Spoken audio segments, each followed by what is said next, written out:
Hello, in front of me I have OPPO A33 2020 and I'm gonna show you how to take a screenshot on this device.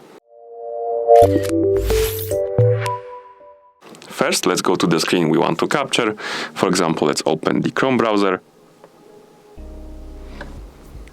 Now to take a screenshot, we need to press and hold the power button and volume down button together. This small window will pop out right here. And you can move it. Give me a second, let's take another one.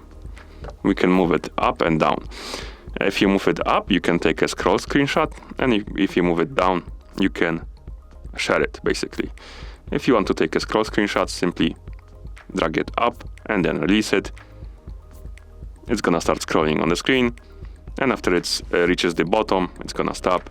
You can tap done to save your screenshot, like this. And now you can share it, edit it, or delete it. And that's basically how you take a screenshot on this device. Thank you for watching. If you found this video helpful, please consider subscribing to our channel and leaving the like on the video.